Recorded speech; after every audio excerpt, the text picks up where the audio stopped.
So, about 3 months ago, I promised an update on Loki, and I kind of didn't have time. It was the middle of summer, and honestly, I didn't think of it usually. I would sometimes think of it late at night when I was about to go to bed, like, oh yeah, I still haven't updated anybody about Loki.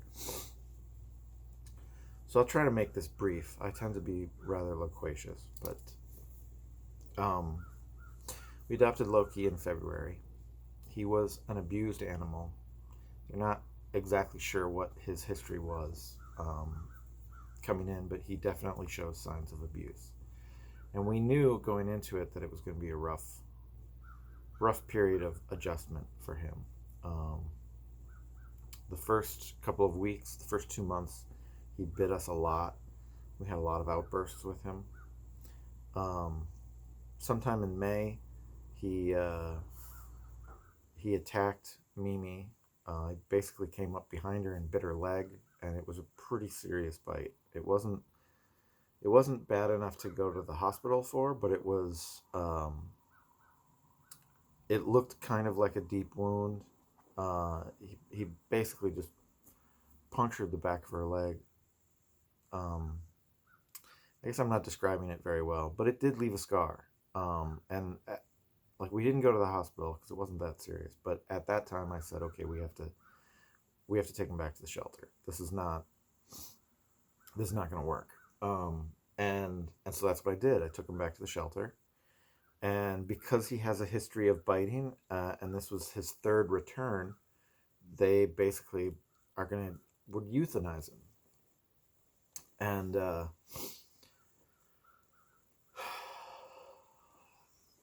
I don't think that's something the shelter should tell people when you adopt out a dog.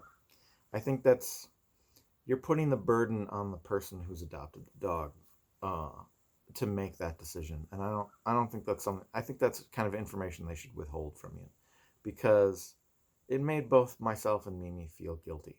Um, and I spent the next couple of days after I returned him to the shelter going through photos and videos that we had of him, and he looked scared. He did this thing that they call moon eyes, where dogs look out of the side of their head, or the side of their face, and their eyes are wide when they do it, and that is a sign of fear, of like, I don't trust you. And he looks like that in all the photos we have of him from those first few weeks. And I would watch videos, and it was like, oh, it was obvious he was scared. He thought he was going to get hit. Even petting him, I'll come up to pet his head sometimes. He's not doing it now. He won't do it for the camera, but he'll flinch sometimes. He'll just be like, oh. And I mean, he still flinches. He's still scared all the time. And I kind of pointed this out to Mimi and said, I could go get him back. All I got to do is sign a piece of paper. And she said, go get him. And I was like, really? Don't you want to think about this a little bit? Like, let's think about it over the weekend. And if you still want me to go get him, I'll go get him. And because he bit Mimi a lot more than he bit me, and worse. If he bites me, it's usually just like a warning bite, like stay away from me. And it hurts, but he's never like really left a mark. I think he bit me once on my hand, and it broke skin. But otherwise, it's never really been a very serious bite for me. But he's bruised Mimi's hands. He's like punctured her hands. He's broken skin multiple times. So after thinking about it, I went back to go get him, and I thought, if he recognizes me, I'll bring him back home.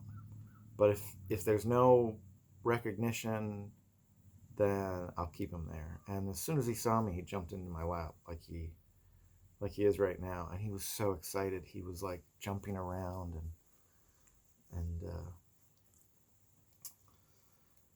he was jumping in my lap. He was like, um, and he's 90% of the time he's a very sweet dog, you know? He's like this. He jumps in my lap all the time. He likes going for walks a lot because he hates the deer and he wants to chase them. But that other 10% of the time, uh, it's like once a week or once every 10 days, something like that. Like he has a bad day and you don't know that he has a bad day until he bites you. And about about a week and a half ago, he was sitting next to me on the couch, and he was he was asleep, and he woke up and he looked at me and he just immediately started growling and barking at me, and he was, you know, as close to me as he is right now, sitting next to me, and I was scared. I thought he was going to bite my face. I thought he was going to do something, and so we've got these pillows on the couch. I just moved a pillow in between the two of us, and he got scared by the pillow, and so he jumped down off the couch and he got away from me. But you know, the rest of the day I was on pins and needles. I was like, well, I don't want to upset the dog. Well, he had another bad day, and he bit Mimi. Um, what's today? Today is September 24th. He bit Mimi. He bit Mimi yesterday on the arm, and it was really bad. It was like we were going through the motions of like getting the peroxide and getting the gauze, and I looked at her arm and I said, no, we're going to urgent care. There's not anything you can do for yourself. This is really bad. Like, we have to go to urgent care. And when you go to urgent care for a dog bite, they notify the sheriff's office, and you have to go in and have him seen by a vet because they have to make sure that he doesn't have rabies. He just got his rabies vaccine in July. And that's the crux of the whole thing. I struggled looking for a vet who would give him his rabies vaccine because he won't wear a muzzle.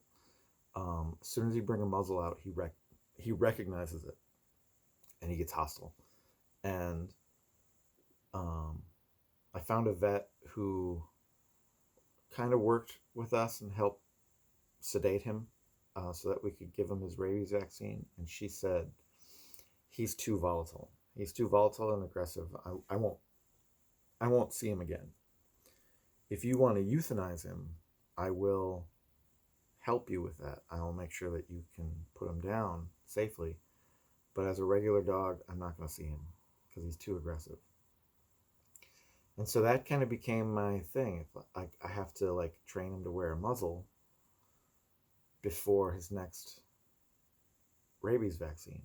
And I thought if I can't get him to wear a muzzle, I'll put him down in wintertime because he loves the snow, and I wanted to wait for the snow.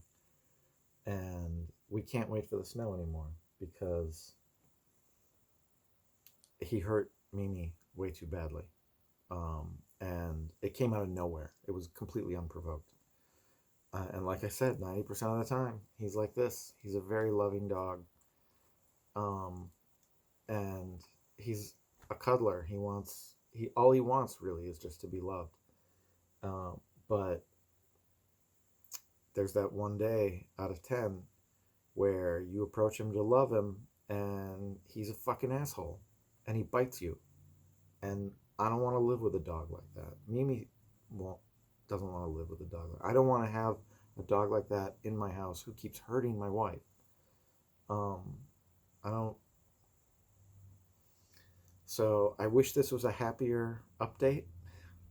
I wish I could say that, you know, we've worked through the issues and I've trained him to wear a muzzle, but those things aren't happening.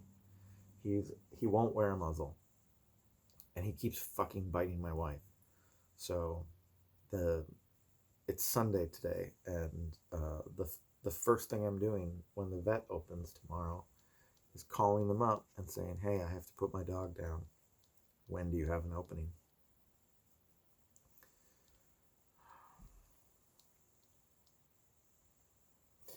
And I really don't want to, but it has to be done because there's no other option at this point. He's not really getting better. And I've already hit the 10-minute mark. I could say a lot more about this, but this is really just supposed to be an update about Loki.